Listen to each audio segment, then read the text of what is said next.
د یار د کلی د کوڅې مازیګر مالې ونې کې لیونې مازیګر ما په جنت هم بدل کړی نه دی د محبت ته مې کدې مازیګر سم د ماښامه ته بې ونیو ما تا راته کړی وې خیرې مازیګر رقیبانو بوږدې د ویرېده مونږ چې شو یو بل ته نږدې مازیګر زمونږ کوڅې ته د کاته روان وې زما صابره ما لیدې مازیګر زمونږ ډېر ګران ملګري زمونږ ډېر قدردان ملګري چې په کوم عمرې کې هغوی دغه د ډاکټرۍ ډګري هم ترسره کړې ده او د صابر صاحب سره بلا ناستې کړي دغه مونږ په وړومبي سر کې هم وي ذکر کوم د خپل ګران ملګري د ډاکټر امین تنها صاحب هغوی ته خواست کوم چې راشي او څو خبرې را سره شریک کړي تنها صاحب بس ملګرو په خیر راغلی ټولو ته سلام علیکم ستړي مه شئ نیازک صاحب چې څه وایي نو بس دا د خپله مینه ده بس هغه مینه یې په مونږه پورې ده او نوره قیصه چې ده نه مو ورسره ډېره زیاته ناسته ولاړه کړې څه چې دا مشران کم ناست دي دوی زیات کتلی دی زیات ته خبر دی کومه مینه چې ورسره نیازک تلې کړې ده نور ملګري کوي مونږ هم ورسره همدغه مینه کړې ده فکر یې دی تاسو هم لوستی دی او مونږ هم کوشش کوو چې د یو حده پورې ولولو خوند ترې واخلو د هغې دپاره یو شعر وایم چې وږمه یو ساز و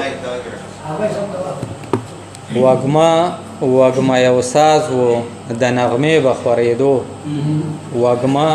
وږمه یو ساز و د نغمې به خورېدو د سپین سبا غوښتونکی و په شپې به خورېدو دغه د هغې دپاره یو شعر یو د هغې چونکې دا خبرې ټولې وشوې اوسې د خبرو تکرار دی نو تکرار زیات خوند نه کوي یو شعر یې و چې زرې ظریفې چې رڼا ته رسي لمر ته رسي او ستوري د سختو نه تېرېږي چې سهار ته رسي عمر احمد صاحب ناست و نظیف لالا ناست و وختي چې دغه کمې خبرې وشوې هغه چې پکې د منټو خبره راغله نو بیا هم ځان ته په دغه شعر باندې ډاډ ورکړو چې یاره لا بلا مزل پروت دی په دغه لاره به نور سفر کوو خو ستاسو مشرانو نه به اورو زده کړه به کوو مونږ به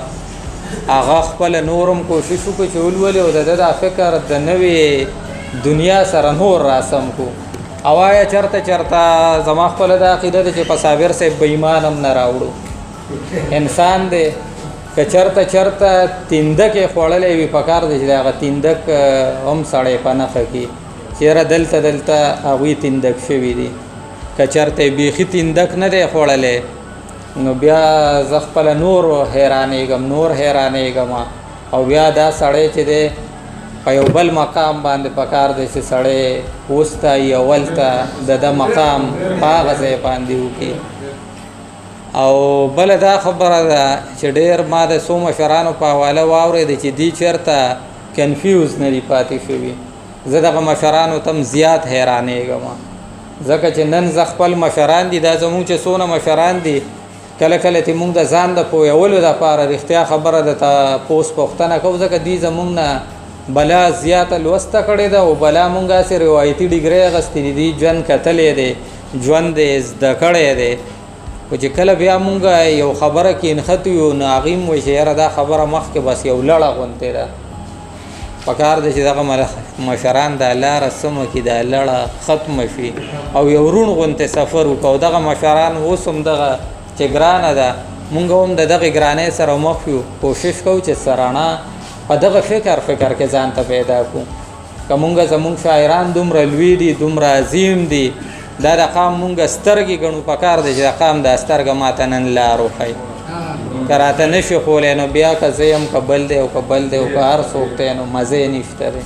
زمونږ خپله هم دغه حال دی بس سر په تیندک یو یو څو شعره دوه درته ویمه چې دا پکې نه و ستا د خپل ذهن تصویر نه دی ټیک دا پکې نه و ستا د خپل ذهن تصویر نه دی ټیک خوب مې ښه ټیک دی خو تعویض ته یې تعبیر نه دی ټیک دا پکې نه و ستا د خپل ذهن تصویر نه دی ټیک خوب مې ښه ټیک دی خو تعویض ته یې تعبیر نه دی ټیک او ټول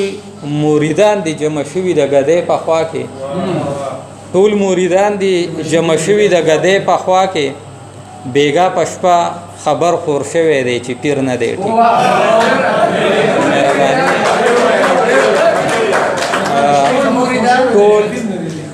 ټول مریدان دي جمع شوي د ګدۍ په خوا کې بیګا په شپه خبر خور شوی دی چې پیر نه دی ټیک